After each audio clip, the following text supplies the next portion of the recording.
an offering to energize the fields. 76 child sacrifice victims, all with their chests cut open, unearthed at burial site in Peru.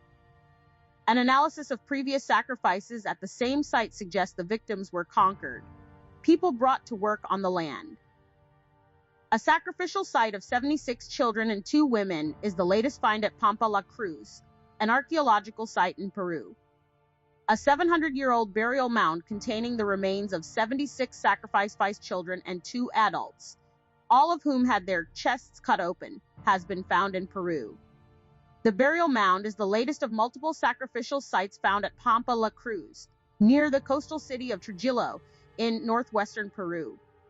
All of the sites are connected to the Chimu, a large civilization that thrived in the region from the 12th to 15th centuries.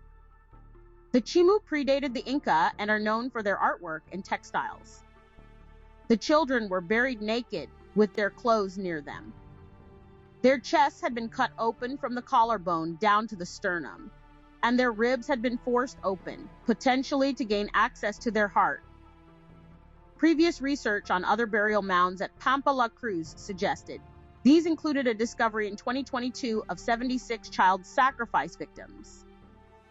Within the mound, which measures 197 by 66 feet, researchers also found silver and copper squares that may have been sewn to the children's clothing, as well as ear ornaments and spondylus shells. The spondylus shells were more valuable than gold for these people, said Gabriel Prieto, an assistant professor of anthropology at the University of Florida, who directs the excavations at Pampa La Cruz. They could only be found farther north, at that time in the territory of the Lambayeque, a civilization of skilled metalworkers. The presence of the shells was only the first hint of this burial mound's connection to the Lambayeque. Based on further analysis of the other 76 victims found in 2022 at the same site, the researchers determined that all of the victims had cranial modifications, in which the malleable skull of an infant was elongated using boards or head wraps. This practice was done by the Chimu, but to a less extreme degree of modification, Prieto told Live Science. The higher intensity of cranial modifications suggests the victims may have been Lambayeque in origin. Spondylus shells were valuable to the Chimu. The combination of cranial modification and shells led the researchers to investigate the origins of the victims further. The team examined isotopes, or variations of elements, in individuals' remains. Isotopes in the water and diets of these children ended up in their remains, providing clues of where the sacrifice victims grew up. Based on a new isotopic analysis of the victims found in 2022, the researchers found that the diets of these people matched with the Lambayeque region.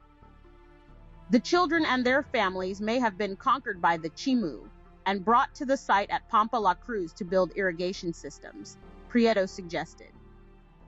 The Chimu were expanding their agriculture into areas that didn't naturally grow crops well, and they needed complex irrigation systems to grow food in the Pampa La Cruz area, according to Prieto. Once these irrigation channels were completed, the children were likely sacrificed to strengthen the land. The children's burial in this mound was possibly an offering to energize the fields, Prieto said. In Andean cosmology, the dead people become ancestors, and the ancestors legitimize the land rights and justify and support the systems that keep the land producing. The fact that these children were likely not of Chimu heritage would have added an extra layer of value to strengthen the lands, Prieto said. This is the first excavation at this site with evidence of sacrifices of non-locals. However, these are not just local towns that are sacrificing their children. John Verano, a biological anthropologist at Tulane University and part of the excavation team, told Live Science, "It seems to be controlled by the central government of the Chimu." The researchers will investigate this theory by expanding their excavations into Chan Chan, the capital of the Chimu civilization. The research in Pampa La Cruz will also continue. It's opening many windows to learn about the Chimu that goes beyond the mere idea of their ritual sacrifice, Prieto said.